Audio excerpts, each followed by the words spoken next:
Hello and welcome to Capping at the Spa, the Breeders' Cup edition. We're recording live from San Gabriel, California, just a stone's throw from Santa Anita Racetrack for tomorrow's Breeders' Cup. They call it the Great Race Place because of the great view, but I can tell you, it's not great when it comes to the cost of the beer, because we can go to Saratoga the entire day for the six of us with beer, sandwiches, drinks, everything, and admission for what we pay for one round out here. But we got some good long shots, so that's going to make up for the price of admission, as they say. So we have three guests here today. We're going to have some fun. We're going to give you horses 10 to 1 or better in a Breeders' Cup race. Danny, Daily Double Dan, how are you? Doing well. And yourself, Saratoga? I'm great. Good to have you. Good to have you. We had a couple of double-digit horses today, right? Yeah, we did. Did we have them or did I have them? Depends what you say. There you have it. There you go. Let's just move on. So let's go to Danny's got the first pick today in race 4. Go get him, Dan. Starting in the fourth race, the Breeders' Cup Filly Mare Sprint. I'm looking at the number 3 horse, 20 to 1. Heaven Has My Nikki.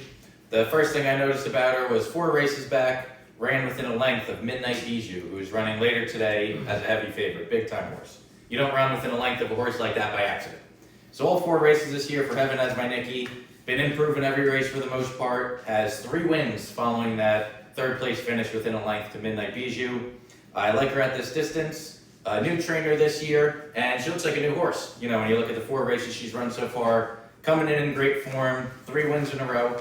I see the favorite, Kofefi, on the inside, along with another speed horse, Danushka's My Girl, on the inside of her as well. So she's sitting in 3rd place. I'm looking for her third, coming out of the gate. I'm looking for those 2 horses on the inside to get a little bit of a speed duel, and for Heaven Has My Nikki to sit just off of them. She showed in past races she can rate and sit in 3rd, 4th, 5th, and 6th, and come from there. So that's what I'm looking for at 20 to 1 from Heaven Has My Nikki. All right, beautiful. And we're also going to give a quick thought on the Classic. All right, so before we get to the Classic, I'll give out a quick thought on my best bet of the day. That comes in the 8th race, number 9, Imperial Hint. 3rd time going at it in this Breeders' Cup Sprint. I think this is the one he's going to get it at 4 to 1, so that'll be my best bet of the day. Going over to the Classic, don't have many thoughts on that at the moment. I'm looking between Yoshida or Late. Most likely going to settle with Yoshida, a fan favorite from the years over at Saratoga and so forth. The Belmont horse now gets Mike Smith up in the saddle here for him, and ran a great race in this race last year. Coming back, Mike Smith on him, coming in good form. I'll be rooting for Yoshida. All right.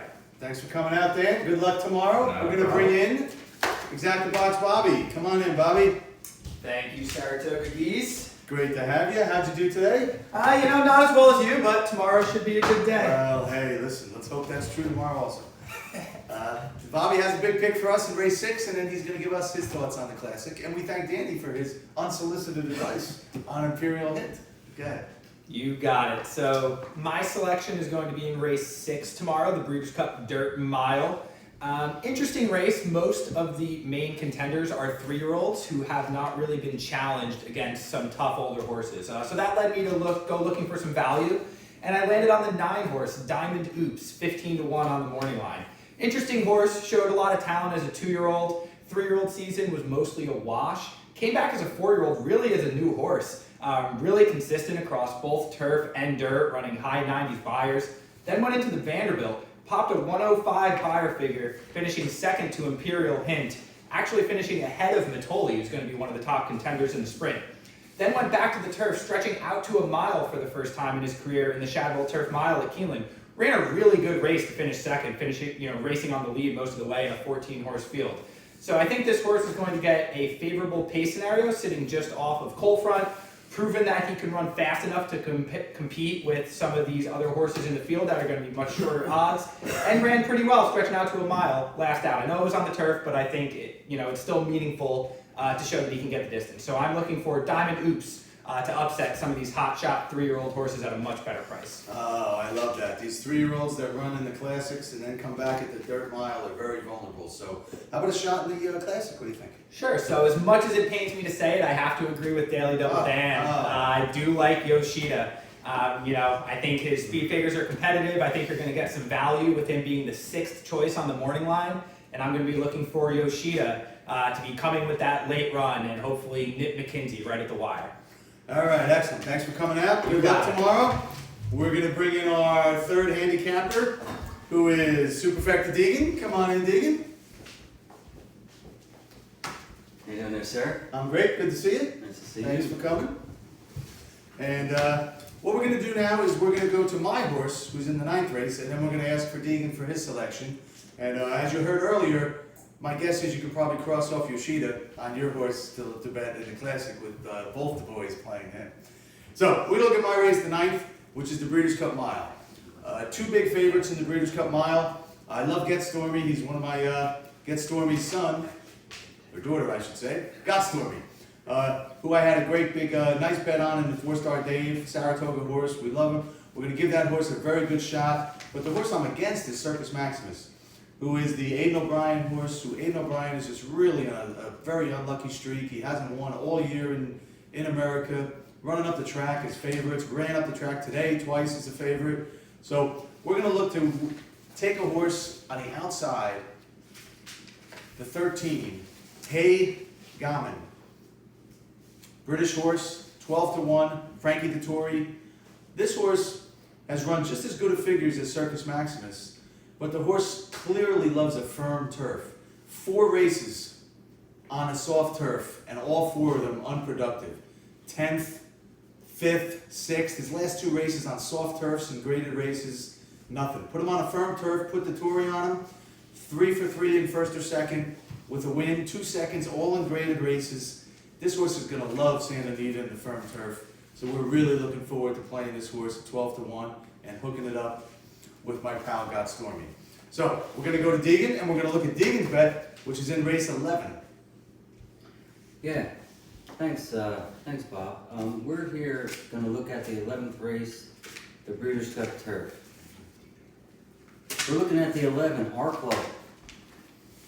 Arklow ran 4th in this race last year. And if you look at his performances coming up into this race, he is a lot more prepared right now. He won his last race at 1.5 miles.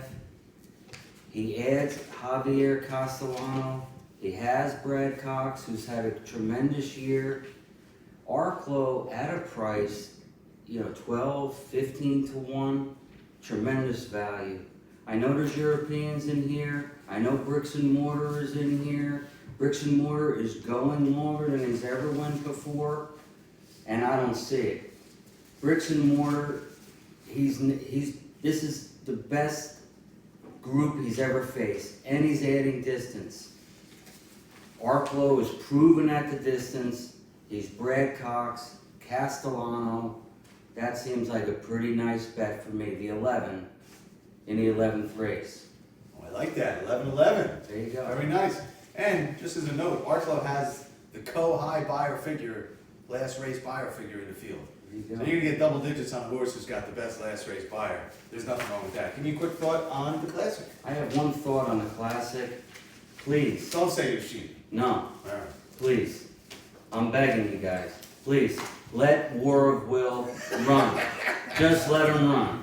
Let the horse run, no matter how fast he wants to go, let him run. The horse, anytime you tug on that horse and tell him that he can't run, he's going to back up. He's been doing that.